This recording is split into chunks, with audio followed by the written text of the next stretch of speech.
네, 여러분 안녕하십니까? 시사토론텐 김광상입니다. 며칠 전이죠. 문재인 정부가 출범한 지 70일 만에 100대 국정과제를 발표했지 않습니까? 향후 5년의 국정청사진이 제시된 셈인데요. 487개나 된다는 세부 과제 속에 광주 전남에서는 19개 지역 공약이 반영되면서 지역민들의 기대가 큽니다. 하지만 곧바로 이어진 증세 논란에서 보듯이 실천의 문제는 또 다른 차원의 일이 아닐까 싶습니다. 그래서 오늘 이 시간에는 문재인 정부의 국정과제 가운데서 지역과 관련된 현안들을 상세히 한번 살펴보고 또 차질 없이 이행할 전략은 무엇일지 함께 생각해보는 시간을 마련했습니다. 함께 하실 분들을 소개해드립니다. 먼저 문재인 정부의 국정과제를 수립한 국정기획자문위원회 한 분이시죠. 이계호 더불어민주당 전남도당 위원장 나오셨습니다. 반갑습니다. 네. 광주시를 대표하는 윤장현 광주광역시장 나오셨습니다. 네, 반갑습니다. 네. 자, 요즘 누구보다 바쁘신 분이죠. 이낙연 국무총리를 대신해서 전남도정을 이끌어가고 있는 김갑석 전라남도지사 권한대행 나오셨습니다. 예, 반갑습니다. 예. 요즘 1분 1초가 바쁘실 분들이신데 이렇게 또 나오셔서 고맙습니다. 예. 반갑습니다. 드디어 이슈가 됐던 그 문재인 정부의 국정의 방향 이게 나왔습니다. 예. 대통령직 인수위원회 보통 여기서 했던 역할을 국정기획자문위원회 이렇게 해서 이제 만들어냈는데요. 이계 위원장도 지난 2달 동안 상당히 바쁘셨어요. 예. 굉장히 바쁘게 보냈습니다. 예. 이번에 그 발표된 국정과제 앞으로 이제 5년 동안 문재인 정부의 어떤 방향 이거 결정하는 것이 아니겠습니까? 기본적인 어떤 틀, 선정기 좀 이런 것들 좀 이야기 좀 해주실까요? 문재인 정부가 공식적으로 내세우고 있는 국정의 어떤 목표는 네. 이 국민의 나라, 정의로운 대한민국입니다. 네. 국민의 나라니까 국민의 정부, 김대중 정부를 계승한다는 의지고요. 예. 정의로운 대한민국은 정의로운 나라를 표방했던 또 노무현 정부, 참여정부를 지향하는 그렇게 해서 문재인 정부가 제3기 민주 정통 정부로서 네. 선언하는 의미를 가지고 있다고 생각합니다. 그 바탕 위에서 이제 그러한 철학의 토대 위에서 국정과제를 선정하고 정리를 했고요. 네. 그 기준은 우선 무엇보다도 공약을 우선적으로 검토를 해서 국정에 반영시킬 수 있는 공약 또 현실적으로 이행이 가능한 공약을 대부분 이 정책 공약들을 국정과제에 담았습니다. 또 한 가지 현실적인 문제로서 지금 일자리가 굉장히 중요한 국민적 관심을 끌고 있는 분야 아니겠습니까? 그래서 네.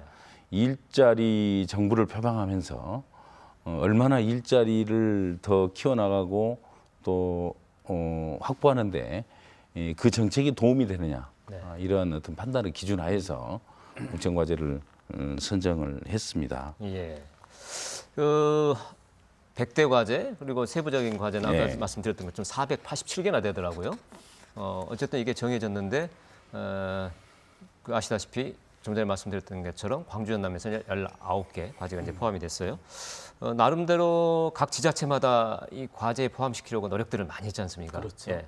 광주시와 전라남도도 마찬가지셨을 것 같은데 광주시 입장에서 보면은 이전 정권과 비교해서 조금 더 큰 그림을 좀 그릴 수 있는 좀 청사진이 마련되지 않았을까 하는 그런 느낌이 좀 드는데 어떤가요? 조금 더가 아니고 비교할 수가 없었죠. 사실은 이전 정부에서는 정부 부처나 또 청와대 이런 데 접근할 수 있는 통로들이 있지 못했었는데 예. 지금 이 자리에 앉아 계신 우리 이계호 위원장님을 비롯해서 우리 주치더라도 또 박광훈 의원님 또 김태년 정책위원장님 괜히 예의를 많이 써주셨고요.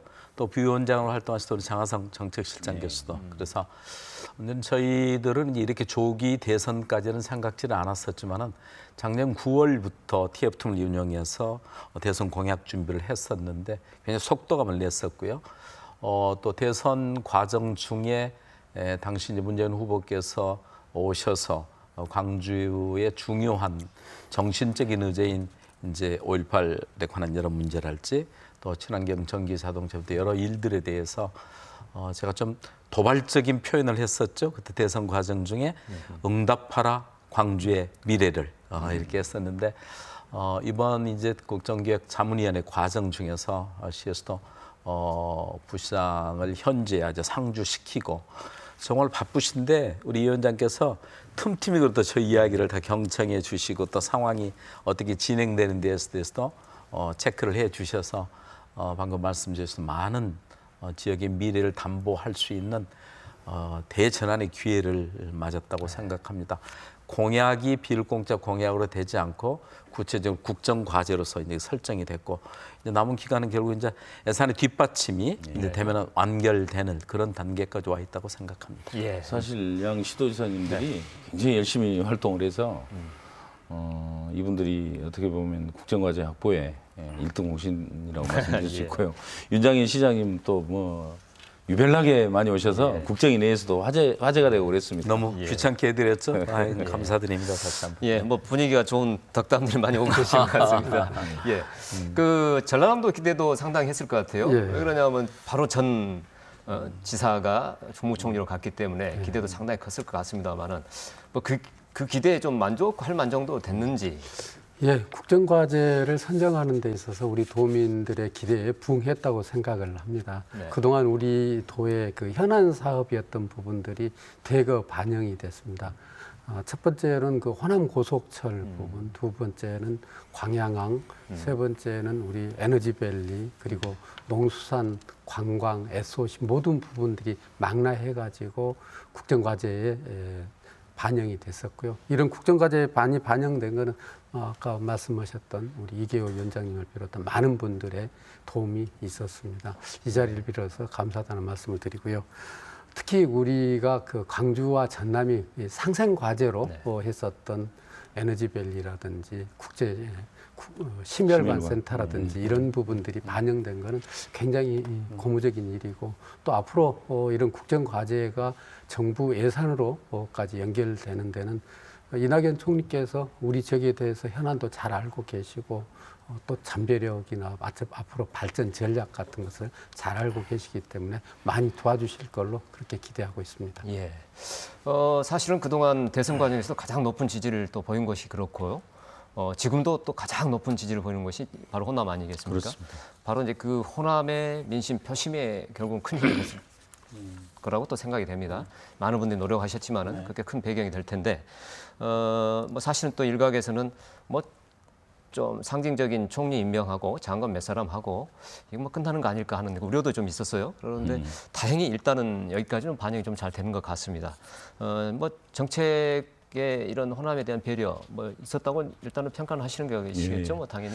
우선 문재인 대통령의 개인적인 호남에 대한 인식이 남다르다고 저는 생각을 합니다. 우선 단적으로 지난 5.18 때 그 추념사 중에 이런 말씀하셨잖아요.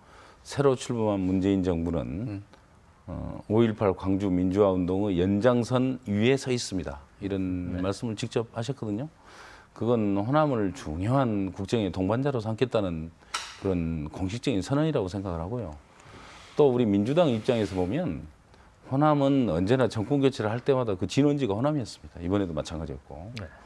또 우리 민주당의 심장이 결국 호남 아니겠습니까?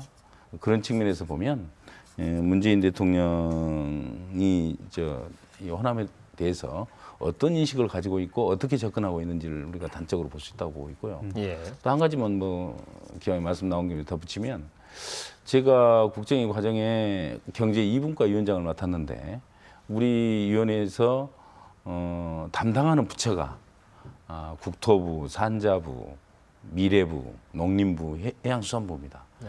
지역 공약을 담당하는 부처가 총 망라되어 있는 곳이거든요. 네. 저를 경제 2분과 위원장으로 당에서 지명했던 이유도 결국은 광주 현남의 공약을 잘 챙겨서 국정과제화 해달라는 그런 주문으로 저는 받아들였고 또 실제로 그런 역할을 하기 위해서 노력을 했습니다. 예. 이렇게 긍정적인 이야기들 좀 많이 나눴는데 사실은 우리 국민들한테는 뭐랄까요? 계속되는 기억이 하나 있죠. 뭐 정권이 처음에는 다 그렇다. 아주 적극적인 자세를 보이다가 조금 시간이 지나면 또 흐지부지 되는 경우가 너무 많았다. 이런 것 때문에 근데 이번 정부만큼은 좀 다를 것이다. 이걸 어떻게 다르게 만들어야 되겠고요. 앞으로 그렇습니다만은 뭐 보장은 사실 없어요.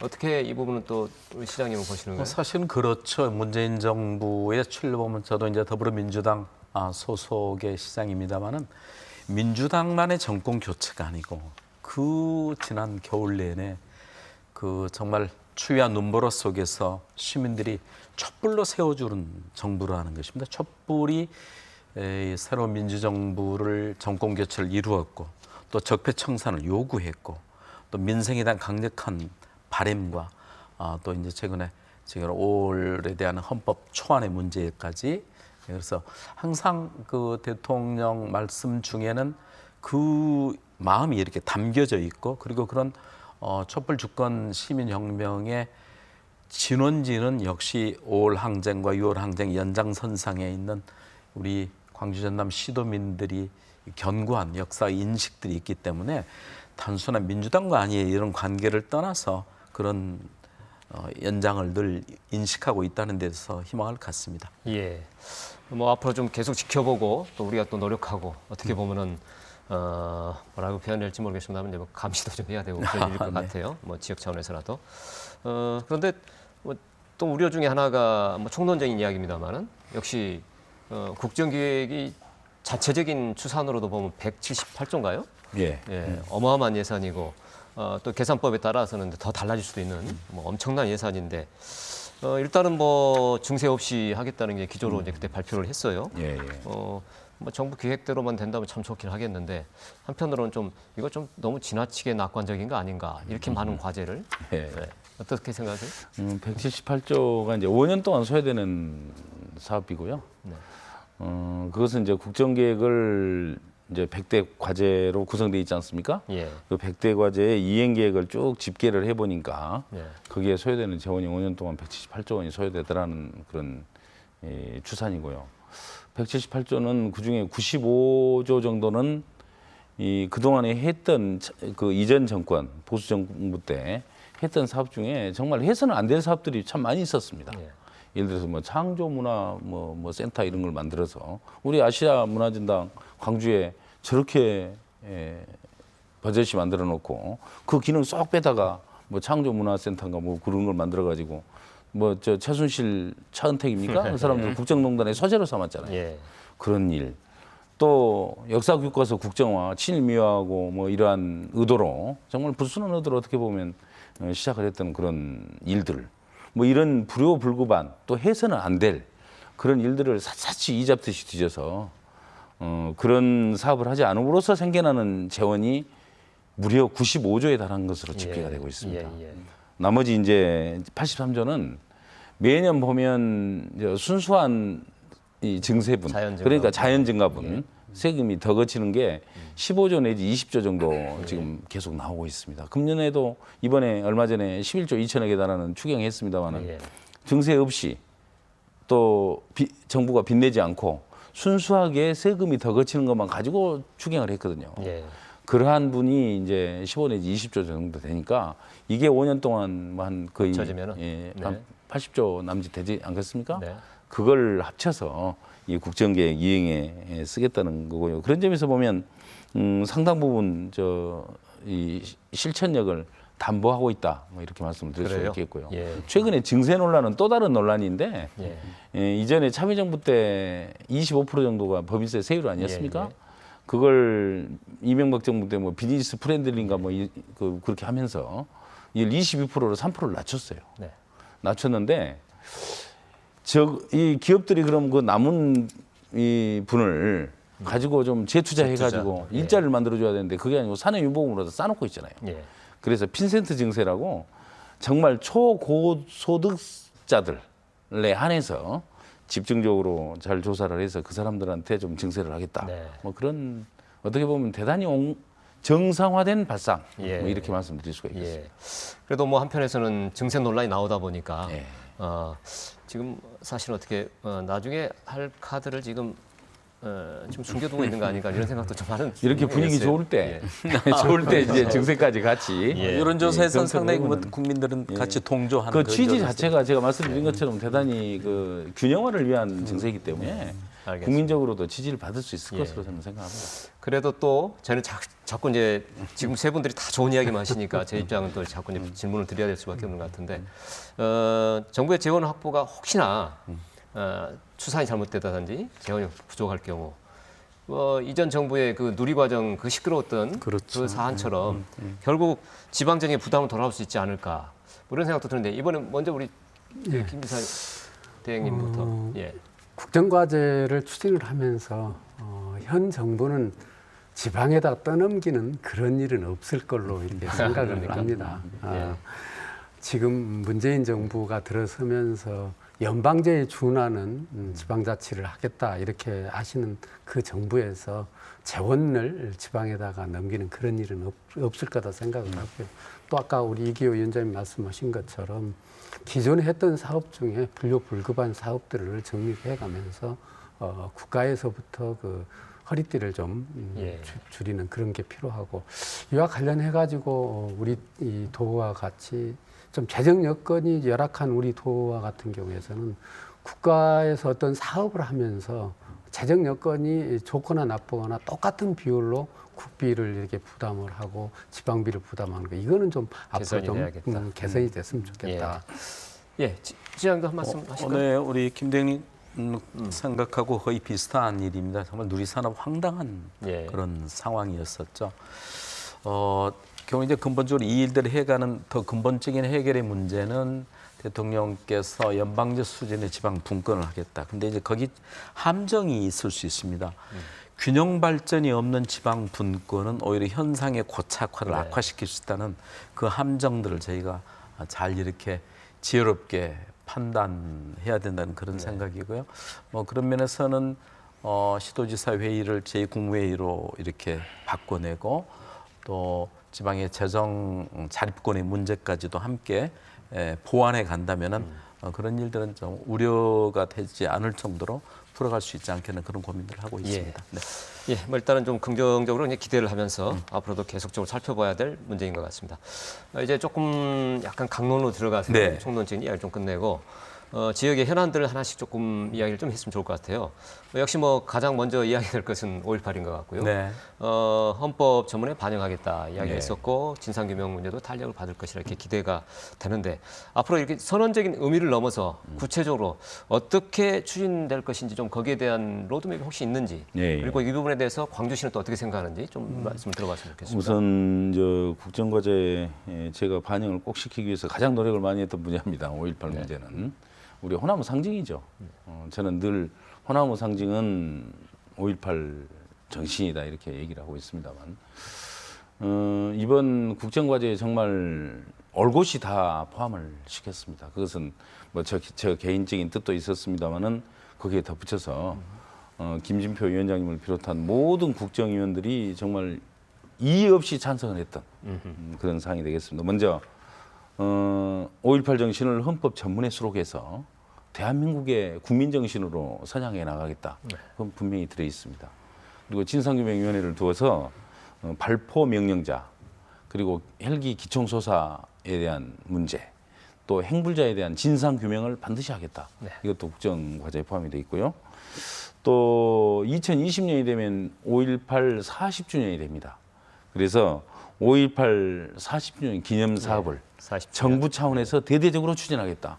이것도 함께 포함을 시켰습니다. 이렇게 우리 지역민들이 정말 관심을 많이 가지고 계시는 5.18에 대한 현안들 거의 망라해서 포함을 시켰다는 말씀 드리겠습니다. 시장님 보시기에는 혹시 미흡하거나 또는 장애물이 예상되거나 뭐 그런 건 혹시 없나요? 아니 큰 흐름들은 대통령님의 그 당시 37주년 추념사에서 다 이렇게 천명을 해 주셨고요. 저도 5월 12일 날 대통령께 광주의 바람은 이것입니다. 이렇게 말씀드렸는데 거의 다 100% 이렇게 받아 주셨습니다. 아까 이제 위원님께서 말씀하신 중에 빠진 것은 도청 원형 복원 문제에 이제 빠졌습니다만 그것도 이제 다 이렇게 원칙을 광주시와 함께 대응해서 문체부가 함께 하겠다 이런 말씀을 주셨던 상황입니다. 실질적으로 들어가면 아까 말씀드렸듯이 이제 지역 의원님들께서 이렇게 발의해 놓은 5.18 특별법에 관한 왜곡 폄훼 문제, 진상 규명에 대한 문제들을 이제 어느 부처에서 이렇게 맡게 될 것이냐, 국방 분야, 행자 분야 이런 게 있습니다. 며칠 전에 국방부의 이 담당의 관리관과 또 법무 담당 그리고 인권 담당관들이 직접 광주시를 방문했습니다. 저는 근데 그분들의 벌써 자세가 달라졌다는 그런 생각을 갖습니다. 그분들이 이 시에 방문하기 전에 망월동 국립묘지를 이렇게 방문하고 또 5.18 기록관을 들려서 오고 그래서 그분들 중에 한 분은 군 부대 중에 이 자료를 갖고 있는 부대가 있다, 지금도 있다. 그래서 그런 자료들이 확실히 이제 밝혀져서 내놓는다면 진상규명도 훨씬 다가설 수 있을 것이다. 뭐 이런 생각. 아까도 모두의 말씀 계셨지만은 5.18 정신에 서 있는 정부이기도 하지만 대통령께서 그런 말씀하셨어요.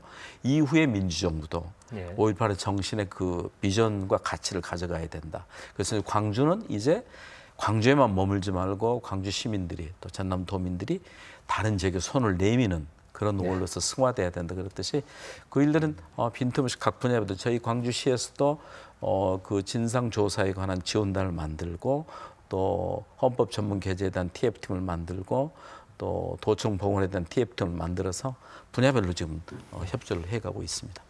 저 5.18 관련해서 잠깐만 말씀드리면 이번에 좀 달라진 게 주관부처를 어디로 할 것이냐, 행자부로 할 것이냐, 아니면 국방부로 할 것이냐 가지고 상당한 논란이 있었습니다만 놀랍게도 각 부처들이 서로 담당을 하려고 그런가요? 국방부로 최종적으로 결정을 했습니다만 왜 그러냐면 자료들이 국방부에 현재 지금 보관이 돼 있기 때문에 그 자료 조사를 토대로 해야 되기 때문에 국방부로 결정을 했습니다. 뭐 긍정적인 이야기네요. 지금 뭐 시간이 많지는 않을 것 같아서 좀 압축해서 빨리 가려고요. 그래서 5.18 이야기는 더 많이 해야 되겠지만 이 정도에서 정리를 하고요. 역시 또 그 다음에 화두는 뭐 아까도 이야기하셨지만은 일자리 문제. 그래서 광주 같은 경우는 일자리 이거 관련해서 미래형 자동차 생산 기반 조성 그리고 광주형 일자리 성공 지원 뭐 이게 좀 크게 좀 들어있는 것 같아요. 여기에 대해서 뭐 간략히 한 말씀 방향 정부가 생각하는 방향 이야기해 주시고요. 광주형 일자리 문제, 노사 상생형 일자리라고 그랬습니다만 이 문제는 문재인 대통령이 선거 과정에서부터 굉장히 관심을 많이 가졌던 문제입니다.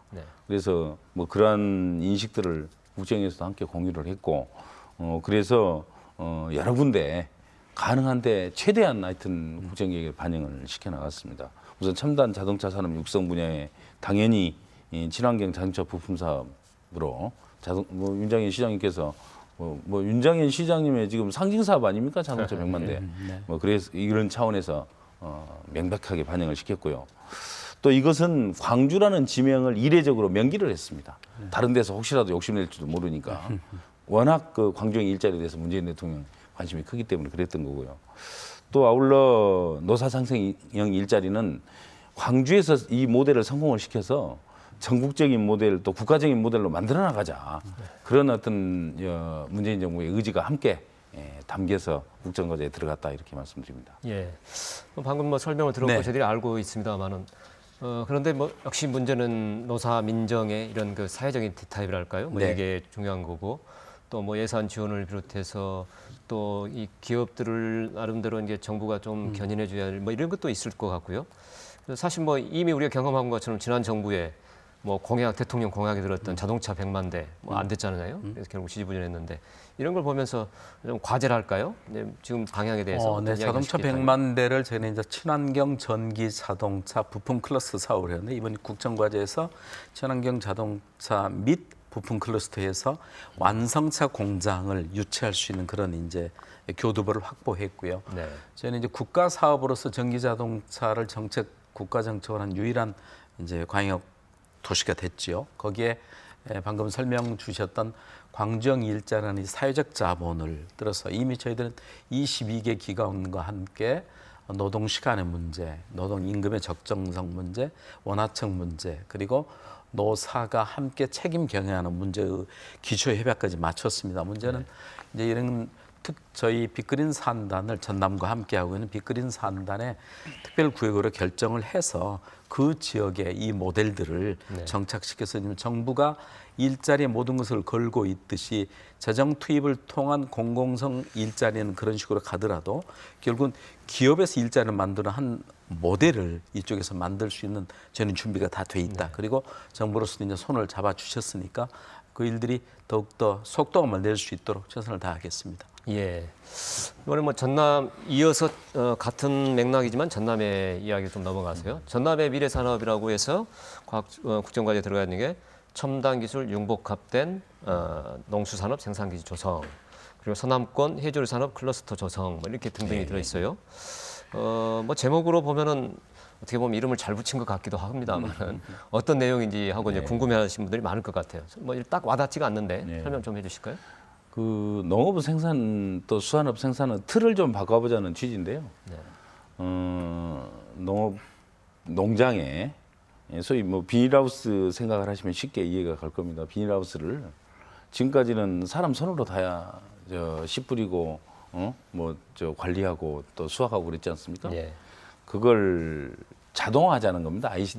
IT를 도입을 해서 그게 이제 소위 스마트팜이라는 이름으로 정리가 되어 있습니다만 그렇게 해서 해보니까 뭐 생산량이 한 4분의 1 정도 늘어나고 또 농산물 친환경으로 또 품질이 굉장히 좋아지고 또 사람 일손이 아무래도 덜 가니까 또 농업 편의도 굉장히 증대가 되고 이렇다는 거예요. 그렇게 함으로써 우리 농촌의 어떤 이 농업 생산 구조를 근본적으로 이번에 탈바꿈 시켜보자는 게 이제 그런 취지고요. 어장도 역시 마찬가지입니다. 이제 첨단 양식장도 마찬가지 이제 취지로 이렇게 해서 농업 구조 바꾸기 뭐 이런 사업인데요. 전남도에서 강력히 요청을 해서 이 공약화됐고 또 이 공약을 그대로 국정과제로 담아서 이제 전국화해서 시행하는 거죠.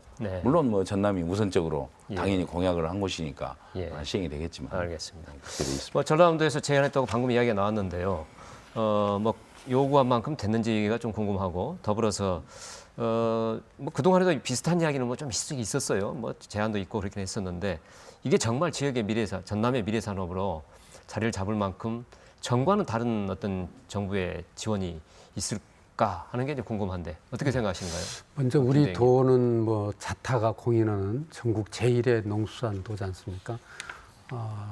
농업 분야에서 생산을 하는데 친환경 농업의 50%를 우리 도에서 생산을 하고 있고 수산물의 생산이 2조가 넘는 그런 생산액을 보이고 있습니다. 그래서 이번 그 대선 공약에 저희 도에서 강력히 요구를 했고 또 농업 분야에 대한 공약이나 이런 부분들이 대선 후보자들이 공약에 반영하는 비율이 좀 약하다라는 그런 그 농민단체나 관련 전문가들의 의견이 있었습니다. 그래서 이 부분에 대해서 저희들이 강력히 요청을 했었고요. 아까 우리 이계호 의원님께서 말씀하신 것처럼 생산과 관련해 가지고는 그 시스템을 좀 바꿔가 보자. 이 부분은 지금 농업에 종사하시는 분들이 전부 좀 나이가 드신 분들이 많이 있기 때문에 노동력이 좀 적게 소요되고 생산비를 절감하는 그런 생산 시스템을 만들어 가야 되고요. 다만 농업 부분에 있어서는 생산도 그렇게 중요하지만 이렇게 생산된 부분들이 가공이나 유통 분야에서 고부가가치로 나가가는 이런 분야도 중요하다고 생각을 합니다. 그리고 수산과 관련해서는 아까 말씀드린 것처럼 2조의 지금 수산물을 생산하고 있는데 전국 수산물 생산의 52%를 우리 도에서 생산을 하고 있는데 그중에 우리 도에서 가공을 하고 있는 거는 18%에 불과하고 수출로 이어지는 거는 9%에 이렇게 불과한 실정입니다. 그래서 이번 국정과제에 수산식품 수출단지를 서남권에 조성을 할 계획으로 있습니다. 그래서 생산된 수산물을 국제적으로 수출을 하는 기반을 닦아 나가도록 하겠습니다. 그리고 그 해조류 클러스터 이 부분도 굉장히 중요하다고 생각합니다. 국제적으로 해조류를 활용을 하고 있는 나라는 많지 않습니다. 우리나라 사람들이 많은 김이라든지 미역이라든가 걸 많이 먹고 있기 때문에 클러스터 단지를 조성을 해서 부가가치를 좀 높여가야 된다고 생각합니다. 예. 또 이제 다시 이번에 광주 좀 돌아가 볼까요? 예. 역시 또 광주 중요한 것 중은 또 문화수도 이거 관련된 거 아니겠습니까? 사실은 그동안 한 15년 됐나요? 어떻게 됐나요? 그 정도 긴 시간에 좀 진전이 없어 지지부진하다 보니까 상당한 많은 시민들이 기대했다가 실망하는 이런 일이 반복돼 왔었습니다. 뭐 정말 이번에 좀 다를까요? 어떨까요? 이게 뭐 적극 설명을 먼저 해드릴지 모르겠습니다. 특별히 설명하실 것이 없으시면 바로 질문을 하겠습니다. 시장인 것 같습니다. 이제 문화중심도시 아시아문화 전당이 이제 완성이 됐지요. 근데 거기에 사실 이제 컨텐츠 또 전당장부터 시작해서 이런 게 활성화가 돼야 되는데 아궁이에 마지막 불 때다가 그냥 연료를 빼버렸습니다. 예. 그래서 이게 잘 안 돌아가고 아주 좋은 표현입니다. 네, 안 돌아가고 있었는데 아시아문화중심도시 2.0 이렇게 표현을 하셨어요. 그래서 새로운 변화의 시기를 이렇게 맞고 있다고 생각합니다. 그래서 이 아시아문화중심도시 그 종합계획들을 특별법을 좀 이제 연장시키고 또 7대 문화권 사업에 대해서도 현실적인 토대 속에서 할 수 있는 것 집중화시킬 수 있는 선택해서 이번에 기회를 놓치지 않도록 해야 될 것 같고요. 또 문화중심도시 주변에 이제 프린지 페스티벌, 또 대인 야시장, 양림동, 또 남강주 이런 별장시장 이런 걸 통해서 부분에 이렇게 활성화시키는 계획 이런 일들까지 하면은 새로운 전기를 마련할 수 있을 것으로 기대하고 있습니다. 이 내용은 지난번에도 얼마 전에도 토론을 좀 했어요. 그래서 이제 광주역을 아시아의 문화의 관문으로 만들겠다 이 부분에 또 이야기 좀 했기 때문에 이 정도 정리를 좀 하고 다뤄야 될 것이 너무 많아서요. 이 정도 하고 넘어갈 것 같습니다. 그리고 전남 지역으로 다시 돌아가자면은 그 전남의 큰 중요한 한 축이 또 동부권에 관련인 건데 광양항 항만 기반 시설 확충.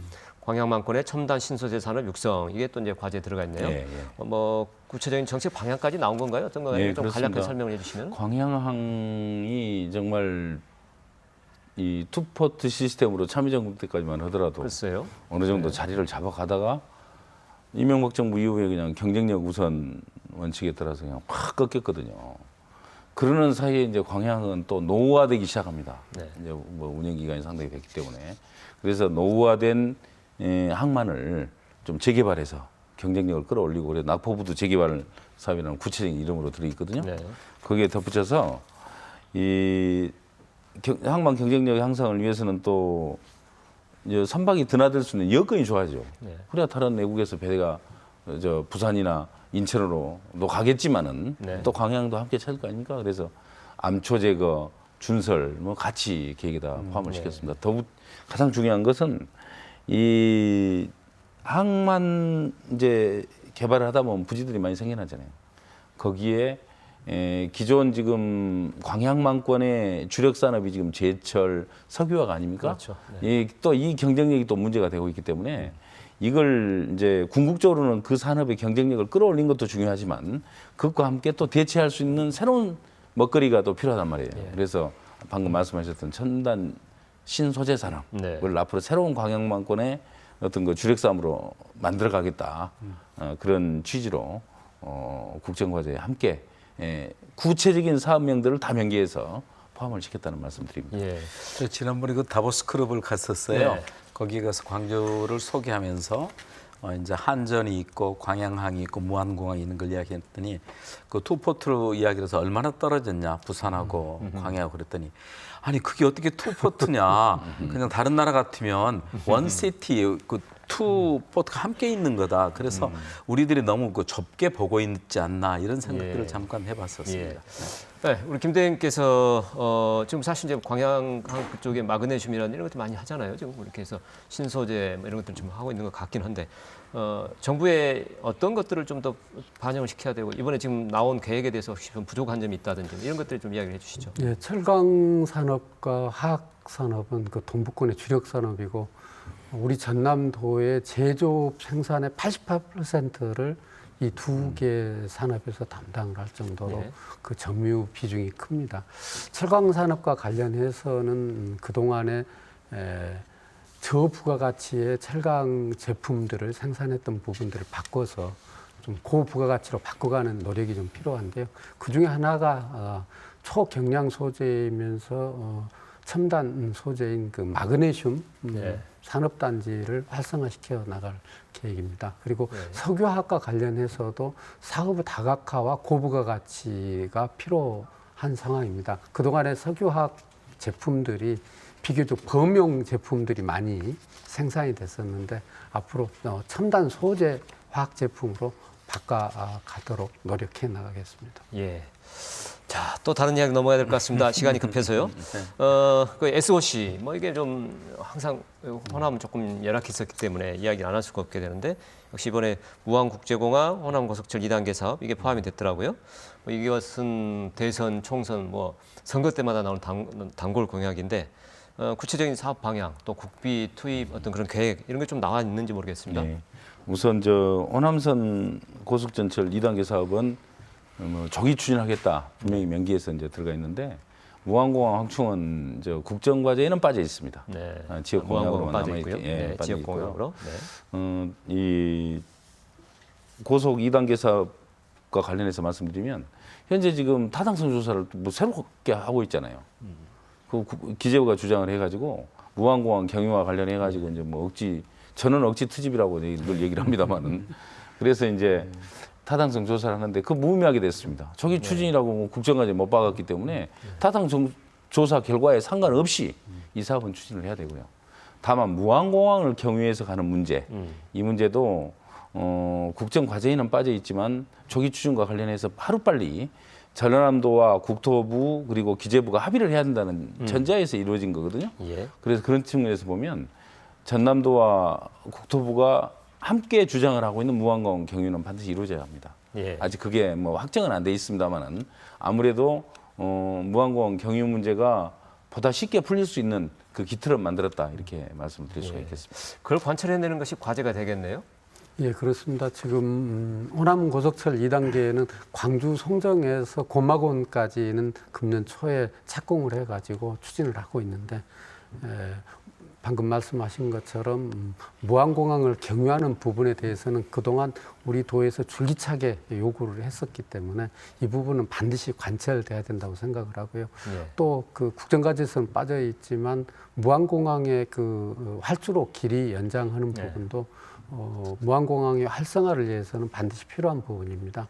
미주 노선을 띈다든지 아니면 인천공항이나 제주공항의 대체 공항으로 사용하기 위해서는 지금 현재 2,800m인 무안공항의 활주로 길이를 3,200m로 늘려가야 합니다. 예. 그러니까 무안공항 문제는 보니까 그렇더라고요. 중앙정부 인식이 광주 군공항 뭐 또 광주 저 민간공항까지 전부 같이 하나 우리는 뭐 각자 다르고 전남 입장이 다르고 광주 입장이 다른데 중앙정부가 보는 시각은 한 동네로 생각하기 때문에 그것도 같이 묶어서 패키지처럼 생각을 하고 있습니다. 저도 원초적으로 이제 그런 부분에 동의합니다. 아까도 이제 투포투를 이야기를 했었지만은 거점 공항이 없이 서남권의 미래는 담보할 수 없습니다.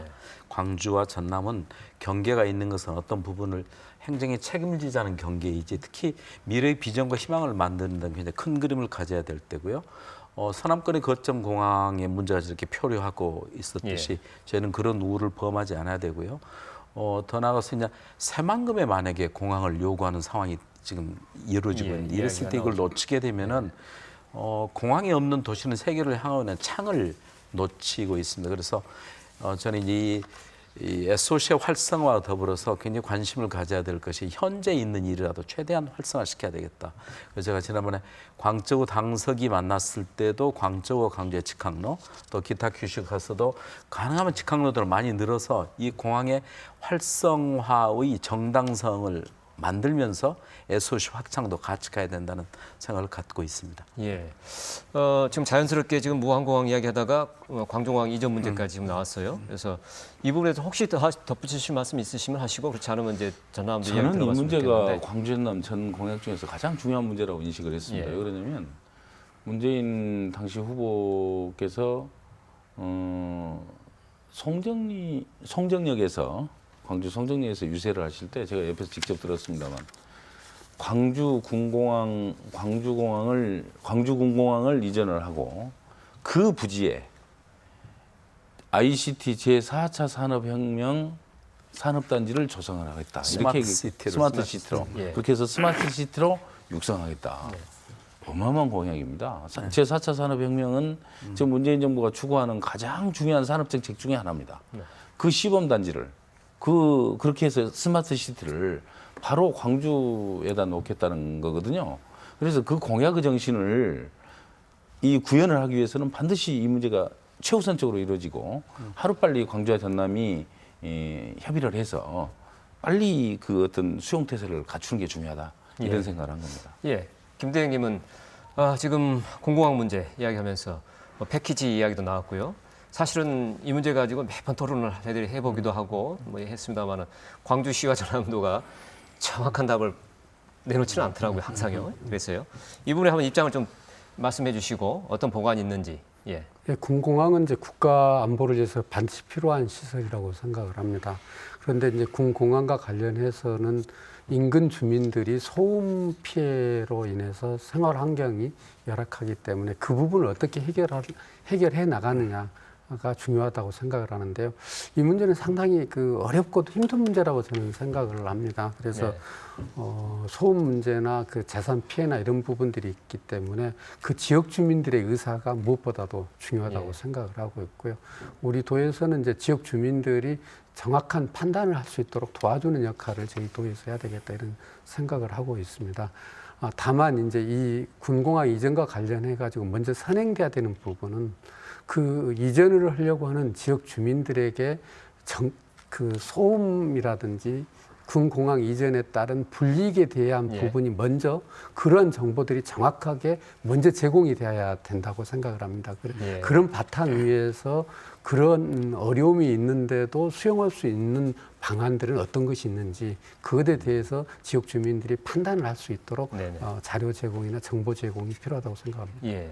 아까 이야기할 때 패키지 이야기를 했어요. 민간공항, 군공항 같이 이렇게 이야기를 하셨는데 중앙 정부의 시각이 그렇다는 이야기를 했다면 여기에 맞는 대응을 좀 우리가 광주 전남에서 해야 될 것 같은데 시장님 생각은 어떠세요?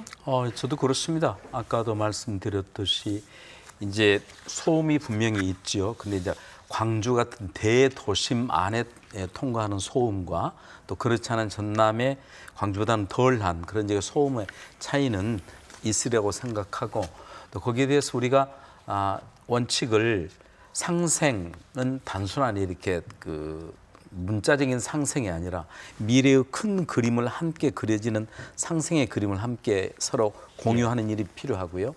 그 일들을 추진하는 과정에서 절대 비밀주의는 있어서는 안 된다고 생각합니다. 그래서 그런 정보들을 정확히 공유하면서 우리가 그런 지금의 광주 이런 도심은 아니지만은 그래도 전남의 어느 지역에 가더라도 소음이 예상되는 지역은 두 가지는 우리가 가야 될 것 같습니다. 거기가 새로운 또 중소 조그만 도심이 형성이 될 것입니다.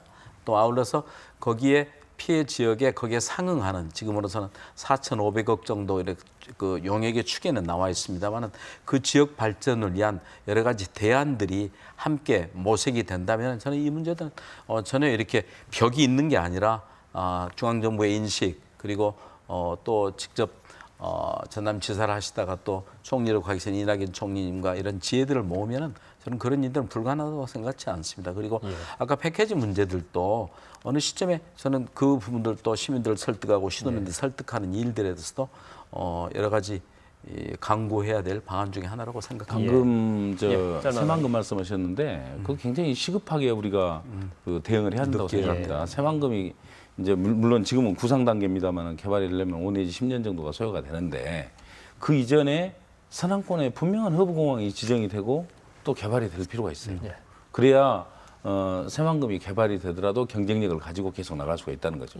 사실 항만에 있어서는 뭐 서산이나 평택이나 군산 그쪽 그 벨트들이 대중국 항만이 돼버렸고 오히려 목포나 이쪽은 빠진 상태가 돼 있었거든요. 그래서 이런 점들은 신황해권 시대로 우리 입으로만 애쓸 게 아니라 정말 서남의 중추공항 이 일들이 되는 것은 매우 중요한 일이라고 생각합니다.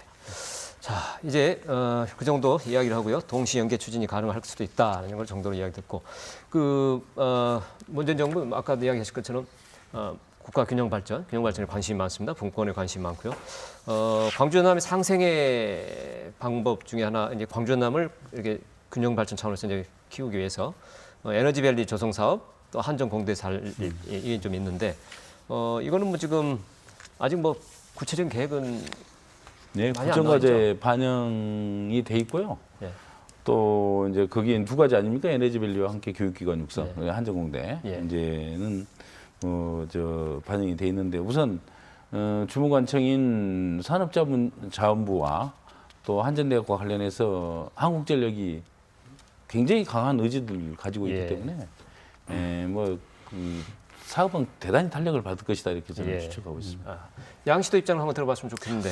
뭐 에너지밸리는 사실은 광주 전남의 미래를 위한 일로 시작됐지만은 이건 결국은 앞으로 대한민국의 새로운 미래 먹거리로서 발전될 수 있다는 큰 가져서 이 부분과 또 한전공대 설립 이런 부분에서 중앙에 뭔가 좀 컨트롤 타워가 하나 산자부와 또 양시도 네. 그리고 한전관계 컨트롤 타워가 하나 있었으면 좋겠습니다. 예, 저는 예.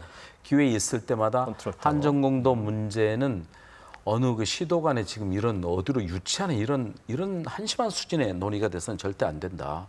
세계적인 수준의 연구 기관을 갖고 교류와 직류로서 변하는 문제, 신재생 에너지 문제, 지금 태양열, 풍열, 지열까지를 포함한 더구나 탈원전을 지금 중심으로 해가고 있을 때의 새로운 국가 성장 동력으로서 매우 중요하기 때문에 이런 컨트롤 타워를 하나 만들어서 어디에 입지하고 어떤 모양으로 가는 것이 좋을지 하고 그걸 따르면 됩니다. 예를 들면 저희들도 혁신도시의 공동혁신도시 할 때도 한전이 광주의 몫으로 해오기 위해서 아주 통큰 결단을 했었거든요. 그래서 그런 미세적인 문제가 아니라 함께 꼭 미래를 꿈꾸는 그런 일들에서 컨트롤 타워가 이번 기회에 좀 만들어졌으면 좋겠다는 제안을 드립니다.